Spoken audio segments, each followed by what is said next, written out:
कहानी की शुरुआत नौरा नाम की एक छोटी सी लड़की से होती है जो अपने पिता के साथ बर्फ से ढके ऊंचे पहाड़ों पर माउंटेन क्लाइंबिंग कर रही होती है। छोटी पर पहुंचकर उसके पिता सामने फैले विशाल पहाड़ों की ओर इशारा करते हैं और धीमी आवाज में कहते हैं कि आज भी इस दुनिया में ट्रॉल्स मौजूद हैं जो इंसानों से छुपकर इन पहाड़ों के बीच रहते हैं। नौरा को ये बात मजाक लगती है, लेकिन उसके पिता उसे वो कहानी याद दिलाते हैं जो उन्होंने कुछ समय पहले सुनाई थी। 13 ट्रॉल्स की कहानी जो एक बार जश्न में इतना डूब गए कि सूरज की रोशनी में आ गए और पल भर में पत्थर बन गए। उसके पिता कहते हैं कि वही ट्रॉल्स आज भी इन पहाड़ों में छुपे हुए हैं। नौरा यकीन नहीं करती। तब उसके पिता कहते हैं कि आंखों से नहीं, मन की आंखों से देखो। नौरा जैसे ही ध्यान लगाती है, अचानक सामने वाले पहाड़ में हलचल सी होती है। पत्थर जैसे हिलते हैं, जमीन कांपती है और नौरा डर के मारे पीछे हट जाती है। ट्रॉल्स का जिक्र पौराणिक किताबों में तो मिलता है, लेकिन अब कोई उन पर भरोसा नहीं करता। कई साल बीत जाते हैं। कहानी हमें एक टनल तक ले जाती है जहां कुछ वर्कर्स पहाड़ को काट कर रास्ता बना रहे होते हैं। आगे बढ़ने के लिए वो जोरदार ब्लास्ट करते हैं और फिर अंदर जाते हैं। तभी अंधेरे से कुछ उनकी ओर बढ़ता है। भारी कदमों की आवाज, गूंजती हुई सांसें। वर्कर्स घबराकर अपनी जान बचाते हुए भाग निकलते हैं। मामला मिलिट्री तक पहुंचता है। एक बड़ा मीटिंग रूम जहां हर कोई इस रहस्यमयी घटना का जवाब चाहता है। नौरा को वहां बुलाया जाता है।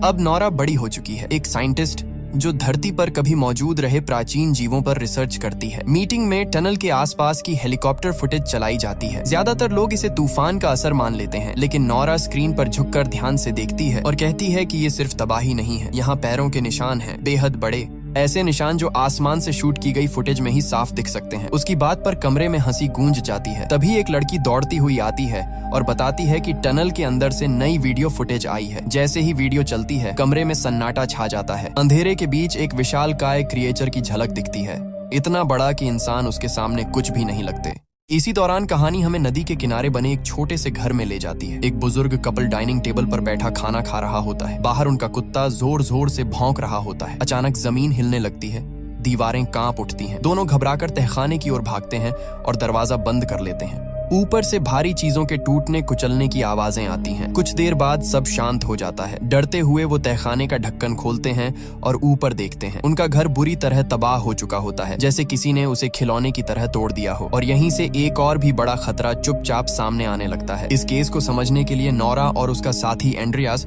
उस इलाके में भेजे जाते हैं। वहां उनकी मुलाकात कैप्टन से होती है, जो बताता है कि नदी पार करके कोई बेहद विशाल चीज आई थी और उसी ने बुजुर्ग कपल का घर तोड़ दिया। जमीन पर पड़े पैरों के निशान किसी आम जानवर के नहीं थे। वो इतने बड़े थे कि डर पैदा कर दें। ये निशान पूरे 3 किलोमीटर तक जाते हैं और फिर अचानक ऐसे गायब हो जाते हैं जैसे वो चीज हवा में घुल गई हो।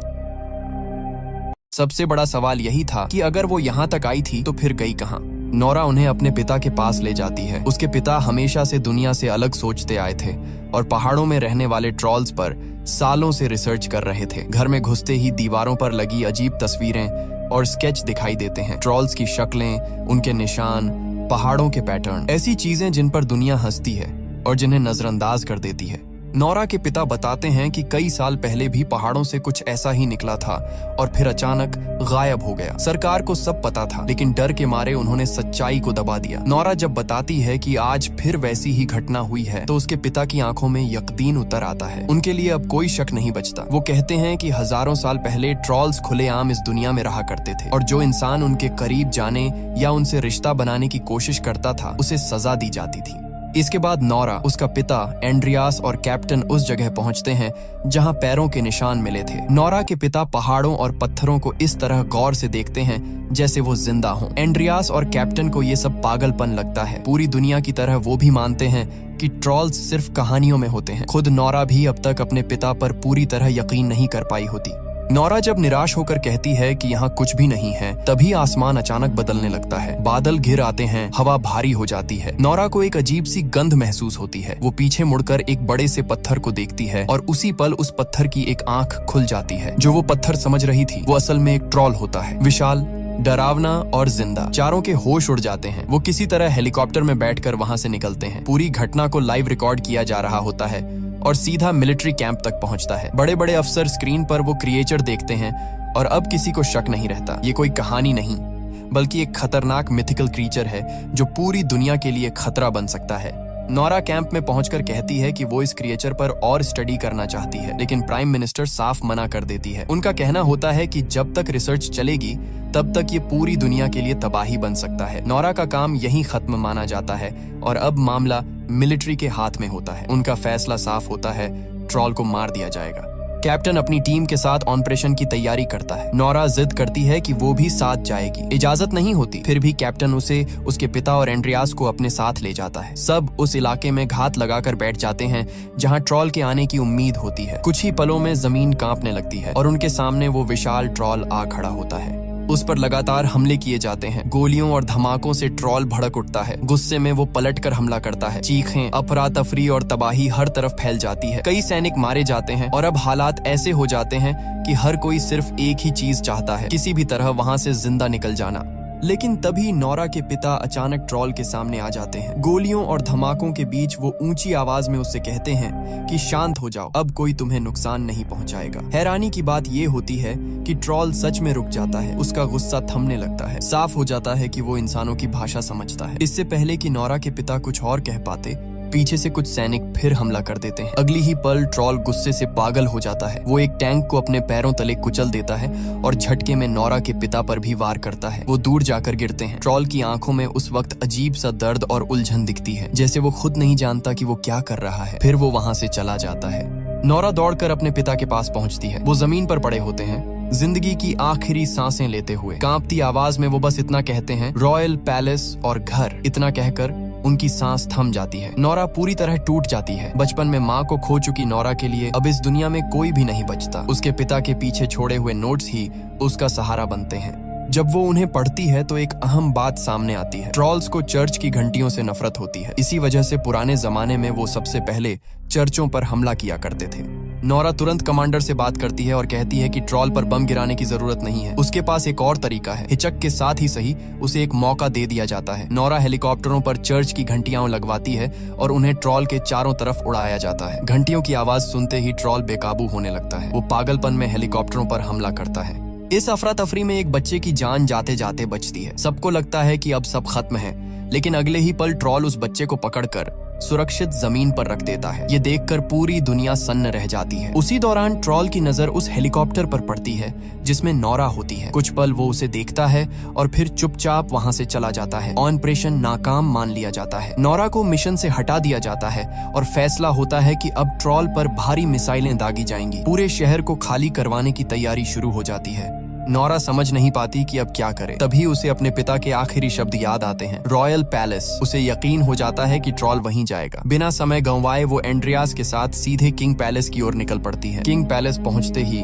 नोरा की मुलाकात किंग के चीफ मिनिस्टर से होती है। नोरा उसे चेतावनी देती है कि ट्रॉल यहाँ हमला कर सकता है और अगर ऐसा हुआ तो उसके पीछे कोई बहुत बड़ी वजह होगी। चीफ मिनिस्टर एक पुरानी बात बताता है जो पौराणिक किताबों में दबी हुई है। कहा जाता है कि अगर किसी राजा का महल किसी दूसरे राजा के घर के ऊपर बना हो तो वो जगह अपशकुन बन जाती है। जहां आज किंग पैलेस खड़ा है वहां कभी ट्रॉल्स का घर हुआ करता था। वो पहाड़ों के असली राजा थे, लेकिन इंसानों के राजा ने अपने महल के लिए उन सबको मरवा दिया। बस एक ट्रॉल का बच्चा जिंदा छोड़ दिया गया, जिसे बहुत दूर अंधेरे पहाड़ों में भेज दिया गया। अब जो ट्रॉल वापस लौटा है शायद वही बच्चा है जो सैकड़ों सालों की नींद के बाद जागा है और अपने घर लौटने आया है।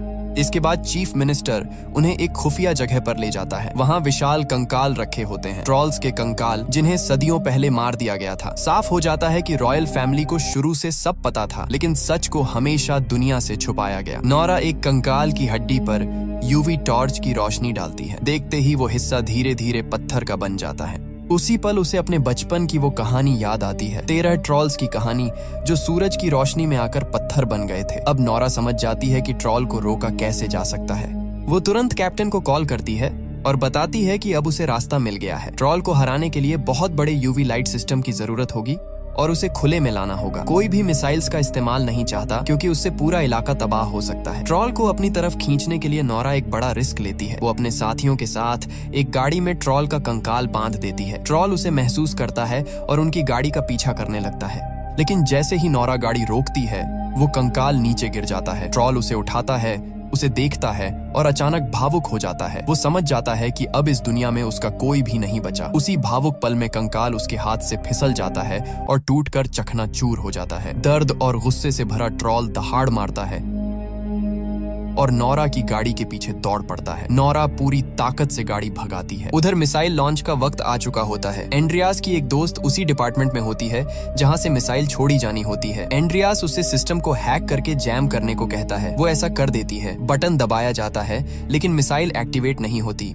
इधर नोरा और एंड्रियास ट्रॉल से जान बचाकर भागते हुए उस जगह पहुंच जाते हैं जहां कैप्टन अपनी टीम और यूवी लाइट मशीनों के साथ इंतजार कर रहा होता है। ट्रॉल उनकी गाड़ी पर हमला करता है लेकिन दोनों वक्त रहते कूदकर अपनी जान बचा लेते हैं। मिलिट्री अफसरों को पता चल जाता है कि सिस्टम हैक किया गया है। वो दोबारा सिस्टम चालू करते हैं और मिसाइल छोड़ने की तैयारी होती है। लेकिन जब कमांडर को एहसास होता है कि ट्रॉल के आसपास अपने ही सैनिक हैं तो वो आखिरी पल में हमला रोक देता है। अब नोरा, कैप्टन, एंड्रियास और सैनिक मिलकर यूवी मशीनों से निकलने वाली तेज अल्ट्रावायलेट किरणें ट्रॉल पर डालना शुरू कर देते हैं। ट्रॉल का शरीर धीरे धीरे पत्थर में बदलने लगता है। वो दर्द से चीखता है।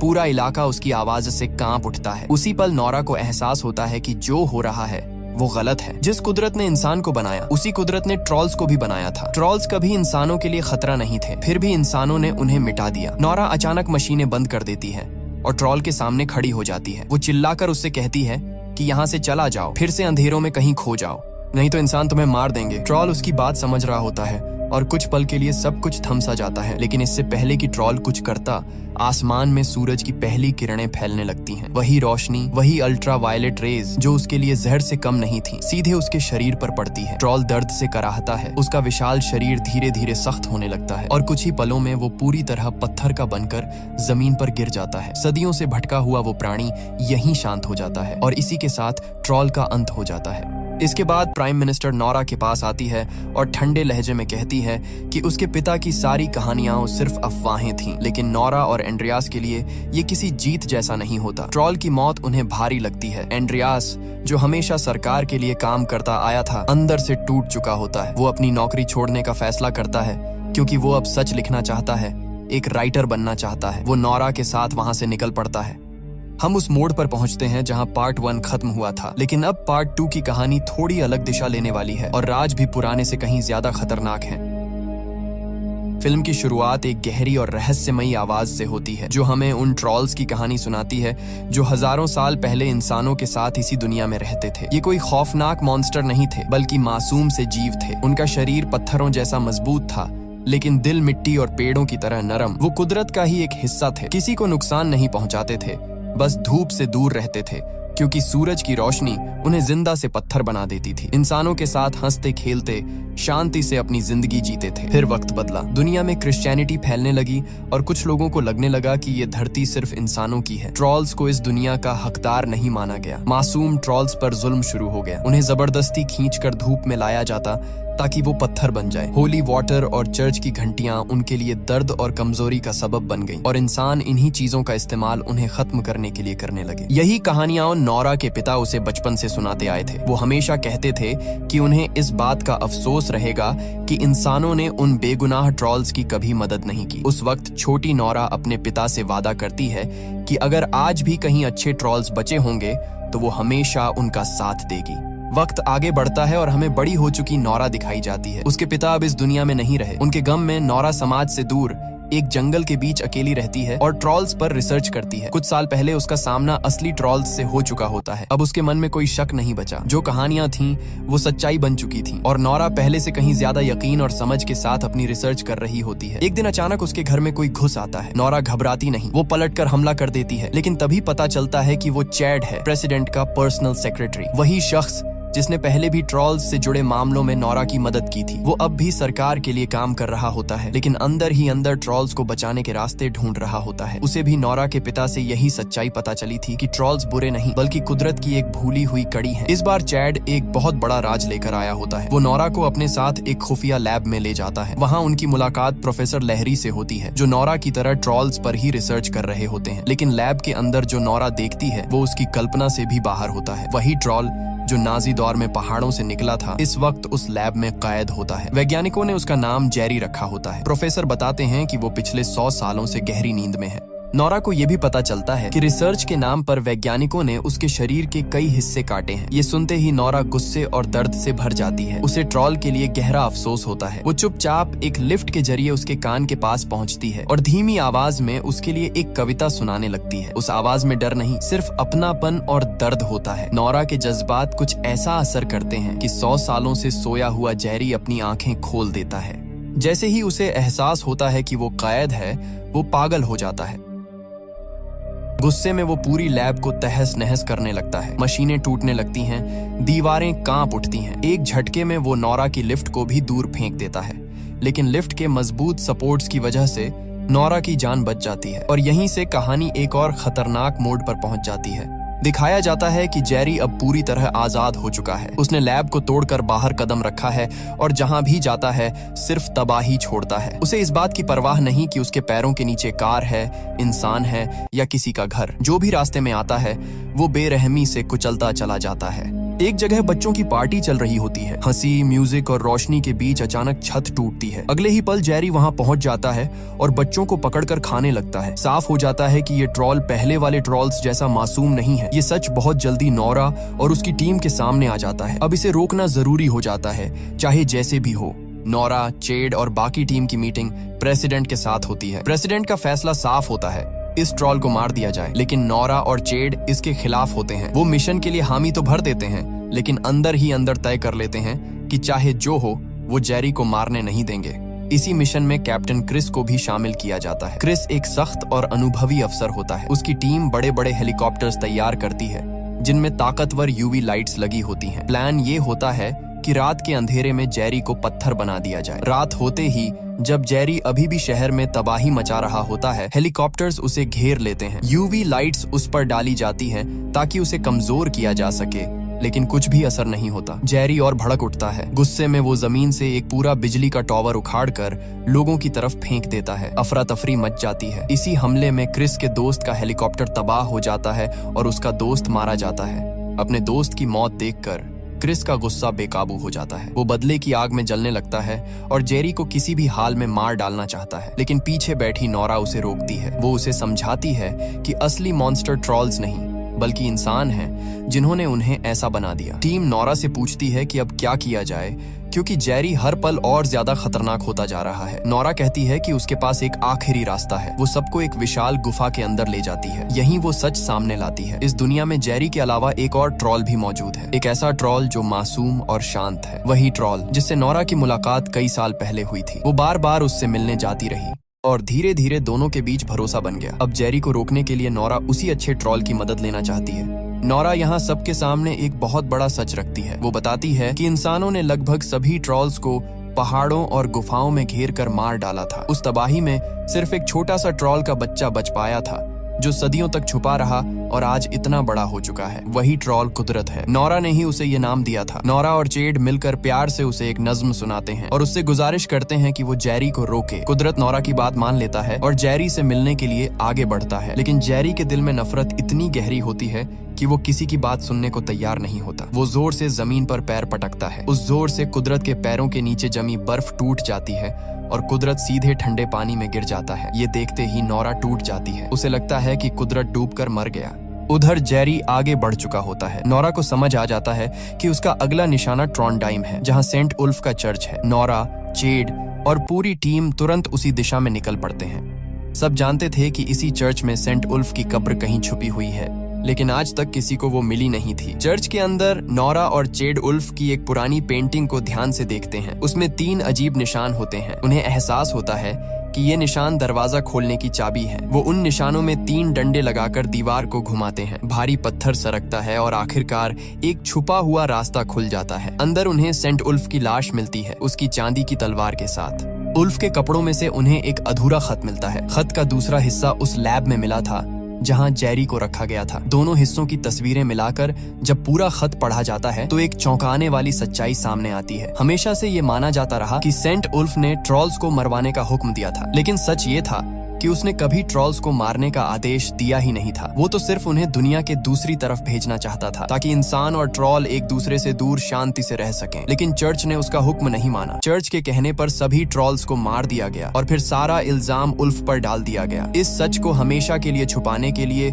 आखिरकार उल्फ को भी मरवा दिया गया और उसकी कब्र को इतनी चालाकी से छुपाया गया कि कोई उसे ढूंढ न सके। नोरा को अब साफ समझ आ जाता है कि जेरी अपने मरे हुए साथी ट्रॉल्स का बदला लेने के लिए ही ट्रॉनहाइम की ओर बढ़ रहा था। उसे रोकने का रास्ता नोरा के पिता की रिसर्च में छुपा था। वहाँ लिखा था कि ट्रॉल को असल में होली वाटर ही कमजोर कर सकता है। और हैरानी की बात यह थी कि उसी चर्च के नीचे होली वाटर की एक विशाल झील मौजूद थी। नोरा और उसकी टीम लोगों और मिलिट्री की मदद से होली वाटर से बने कई हथियार तैयार करती है। रात होते ही जब जेरी शहर में दाखिल होता है, सबसे पहले चर्च की घंटियां बजाई जाती हैं। उनकी आवाज से जेरी कमजोर पड़ने लगता है। इसके बाद उस पर होली वाटर से बने हथियार दागे जाते हैं, लेकिन नतीजा उल्टा निकलता है। जेरी को कोई खास नुकसान नहीं होता, बल्कि वो और ज्यादा गुस्से में आ जाता है और शहर में तबाही और तेज कर देता है। तभी हालात पूरी तरह बिगड़ने से पहले पानी से डूबा हुआ कुदरत अचानक वापस सामने आता है। उसे जिंदा देखकर नोरा की आंखों में खुशी लौट आती है। कुदरत जेरी को रोकने के लिए उसके सामने खड़ा हो जाता है और शहर के बीचों बीच दोनों ट्रॉल्स के बीच भयानक लड़ाई शुरू हो जाती है। इसी दौरान नोरा की टीम को एहसास होता है कि जेरी को पूरी तरह खत्म करने के लिए होली वाटर उसके शरीर पर नहीं बल्कि सीधे उसके दिल तक पहुंचाना होगा। समस्या ये थी कि उनके पास अब सिर्फ एक ही होली वाटर बॉम्ब बचा था। जेरी लगातार हिल रहा था। उसके मुंह के अंदर सही निशाना लगाना लगभग नामुमकिन लग रहा था। उसी पल चेड एक बड़ा फैसला लेता है। वो खुद को कुर्बान करने का मन बना लेता है। वो तय करता है कि होली वाटर बॉम्ब को खुद जेरी के मुंह के अंदर लेकर कूदेगा। कोई भी इस फैसले से खुश नहीं होता, लेकिन सब जानते थे कि इंसानों को बचाने का यही आखिरी रास्ता है। चेड और कैप्टन क्रिस हेलीकॉप्टर से जेरी के मुंह के पास पहुंचते हैं। पहली कोशिश नाकाम रहती है। हालात और खराब हो जाते हैं। तभी चेड अपनी पत्नी को कॉल करता है। कांपती आवाज में आखिरी अलविदा कहता है और ये भी कहता है कि उनके बच्चे को बता देना उसका पापा उसे बहुत प्यार करता था। कॉल खत्म करते ही चेड होली वाटर बॉम्ब लेकर सीधे हेलीकॉप्टर से जेरी के मुंह में छलांग लगा देता है।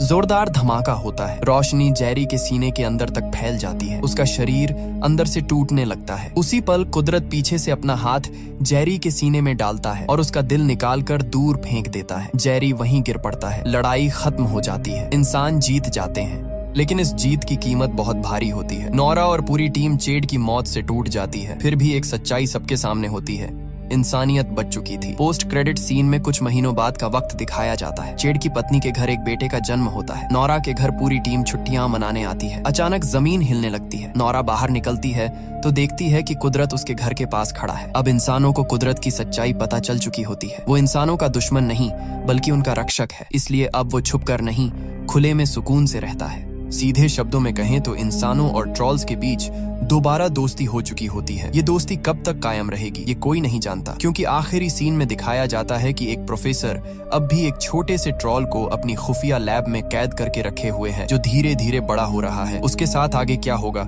इसका जवाब अधूरा छोड़ दिया जाता है और उसी छोटे ट्रॉल की आंखों पर कैमरा टिकते ही ये कहानी यहीं खत्म हो जाती है।